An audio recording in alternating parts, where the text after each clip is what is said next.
O Papa Francisco morreu, o sumo pontífice mais incomum da história. Ele está agora na casa de seu pai, após um longo caminho que levou 88 anos para percorrer. No momento de sua morte, o cardeal Camerlengo o chamou 3 vezes pelo seu nome de batismo, e ao não obter resposta, pronunciou a frase Vere Papa Mortuus Est, em latim, que significa, verdadeiramente, o Papa está morto. Antes, usava-se um martelo de prata para tocá-lo suavemente, esperando que fosse apenas um sono profundo.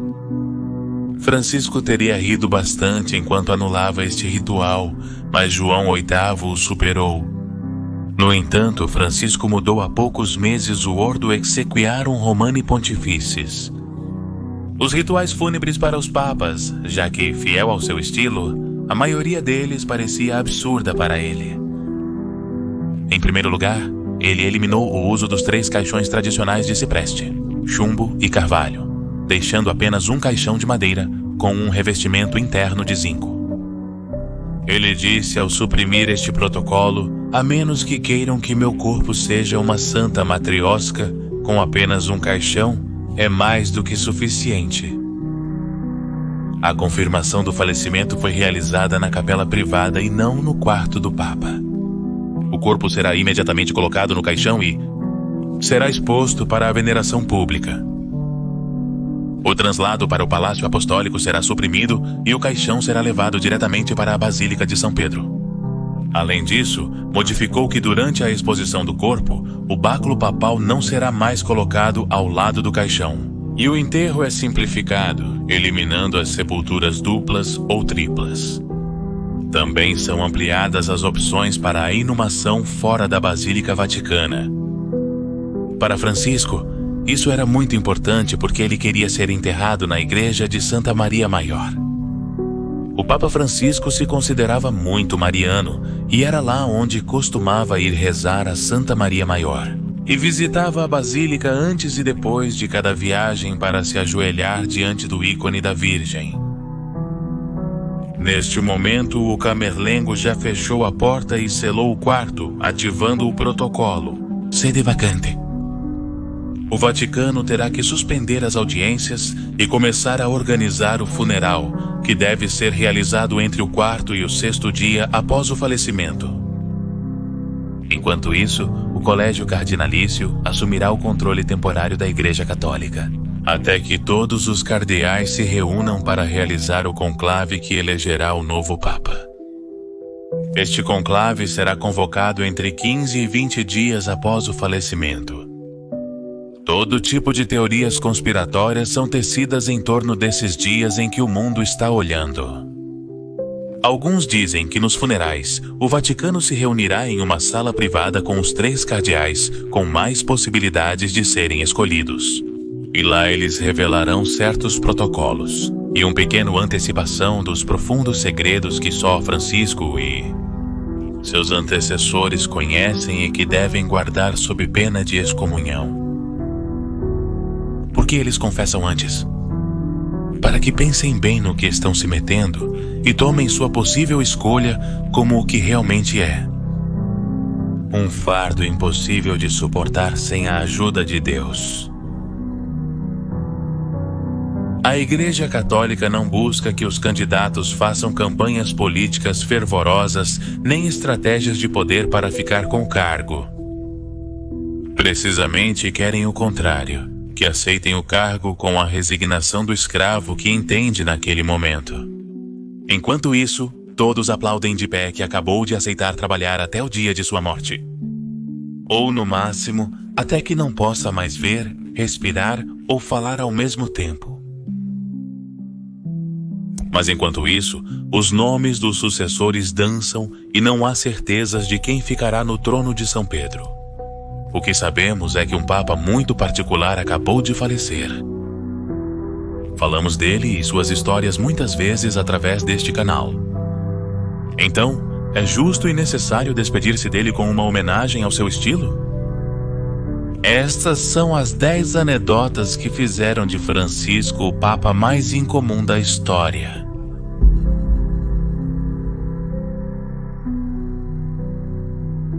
Número 1. O Papa havia aprendido a cozinhar quando era pequeno para ajudar sua mãe.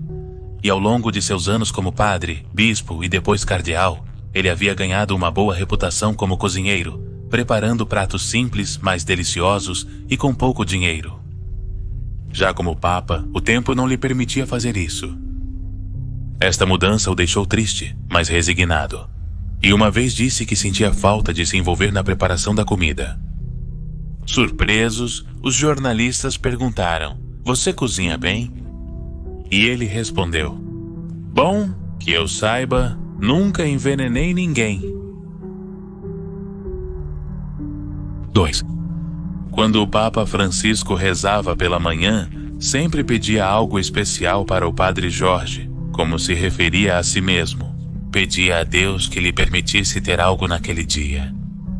Dizia o Papa: "Quando rezo, sempre peço ao Senhor algo que faz a diferença entre ser um bom sacerdote ou ser apenas mais um. Eu rezo para que Deus me permita ter bom humor." 3. No que é conhecido como a Cúria, esse mundinho interno, Jorge Bergoglio, o cardeal argentino, já era bem conhecido, mais que tudo pela sua simplicidade e aversão aos luxos. Depois de ser eleito, chegou o momento de vestir as roupas características que o Papa costuma usar para saudar a multidão. Entre eles estão os famosos sapatos vermelhos, tradição que data de 1566. O incomum é que Francisco I recusou uma enorme cruz de ouro e optou por continuar usando a que tinha. Depois ofereceram-lhe a mozeta papal vermelha, uma peça curta que vai até os cotovelos, e ele também a recusou. Com um olhar cúmplice e um meio sorriso, como se dissesse: "Eu pareceria bastante estranho com esses bordados em fios de ouro." Então, quem lhe apresentou as opções trouxe os sapatos vermelhos. Ele fez isso com pudor, porque sabia a resposta que estava por vir. O Papa olhou para ele e disse: "Não, obrigado, fico com os meus. É que o carnaval já passou." 4. Depois do conclave, ele não quis se deslocar sozinho no carro especial que havia preparado, mas sim foi nos ônibus, com os cardeais dizendo: "Vou com meus irmãos." Uma vez lá, suas primeiras palavras foram: "Deus perdoe o que vocês fizeram." Em um momento, ele se afastou para ligar para o núncio apostólico na Argentina e dizer que não poderia voltar a trabalhar em Buenos Aires. Depois ligou para o entregador de jornais para avisar que não continuasse levando-os para sua casa, pois não poderia voltar. Do outro lado da linha, surpresos, responderam rindo: "Obrigado por ligar, Padre Jorge, embora acredite que não era necessário. Sabemos que você não assiste televisão, mas as pessoas sim, e seu rosto está em todos os lugares." 5. A primeira coisa que eu abria pela manhã e a última que fechava à noite era o breviário, um livro litúrgico que contém as orações da Igreja Católica para todo o ano. Lá ele guardava uma carta de sua avó Rosa. A família sempre foi muito importante para Francisco, que costumava lembrar que seu pai tinha passagem para se mudar com a família da Itália para a Argentina no barco Princesa Mafalda. No entanto, seu avô mudou a passagem pouco antes de zarpar.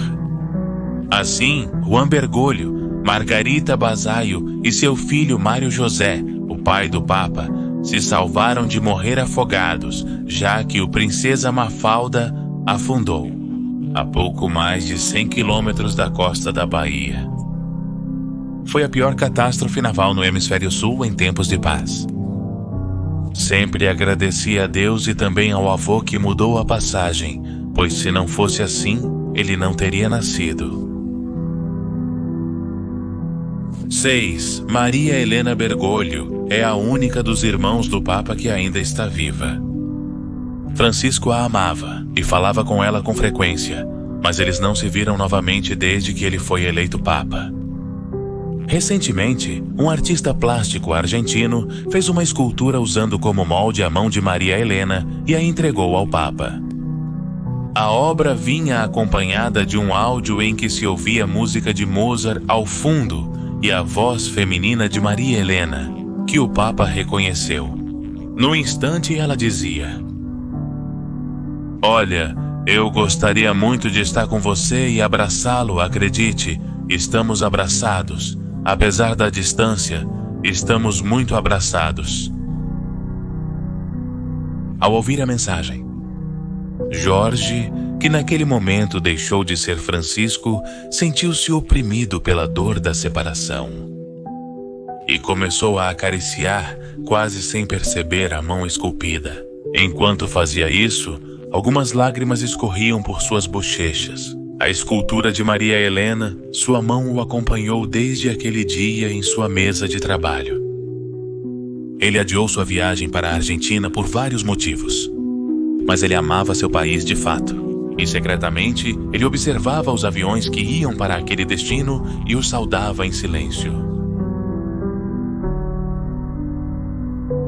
Número 7.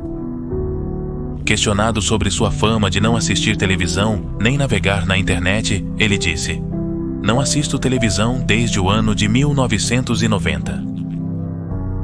É uma promessa que fiz à Virgem do Carmo na noite de 15 de julho daquele ano." Isso quer dizer que, por exemplo, ele se encontrou 2 vezes com Messi, mas nunca o viu jogar? Quando um jornalista advertiu que isso poderia ser assim, perguntou-lhe, e Francisco confirmou dizendo: "Messi veio aqui 2 vezes e nada mais."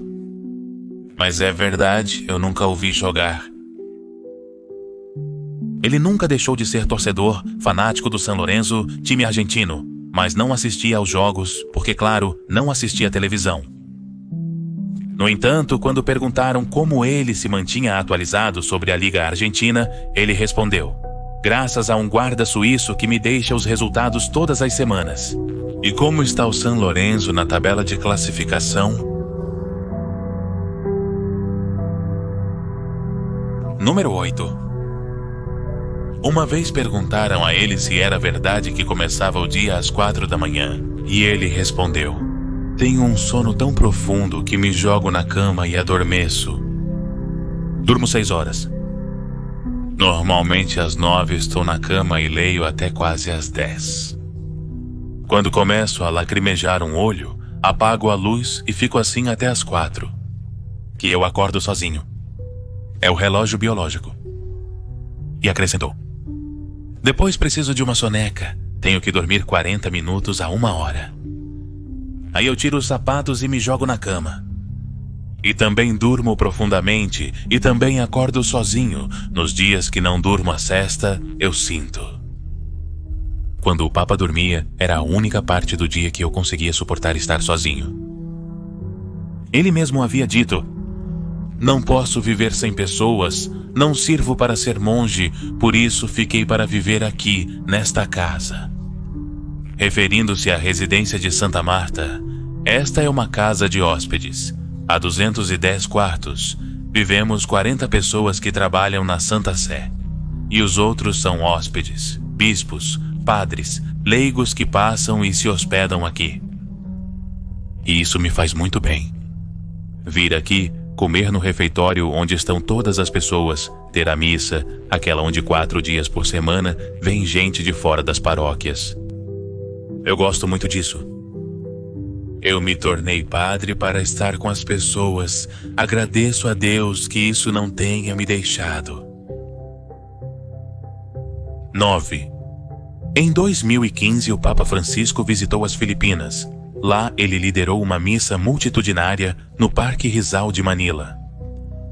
De acordo com os números oficiais, entre 6 e 7 milhões de pessoas compareceram. A mais massiva da história da Igreja Católica e um dos eventos mais convocantes de todos os tempos. Foi o primeiro jesuíta a ser Papa, o primeiro latino-americano e o primeiro das Américas. Além disso, foi o primeiro Papa não europeu em mais de 1000 anos. Essas peculiaridades o atraíram para os que buscavam uma igreja mais aberta e moderna. Mas também o confrontou com aqueles que pensam que a primeira igreja católica é uma espécie de polícia moral do mundo do século I. Recentemente, ativistas católicos conservadores roubaram 3 estátuas indígenas amazônicas de uma igreja na área do Vaticano e as jogaram no rio Tibre, alegando que eram ídolos pagãos. A chamada Operação Pachamama, durante o Sínodo de Francisco sobre a Amazônia, mostrou o alcance da oposição conservadora ao Papa. Mas, além de ser conhecido por seu bom humor e suas piadas carregadas de ironia, o Papa tinha um caráter forte. Assim que soube que haviam ultrajado aquela mostra de arte, ele os fez pagar muito caro, intensificando sua campanha contra o uso da antiga missa em latim, direto ao coração dos conservadores.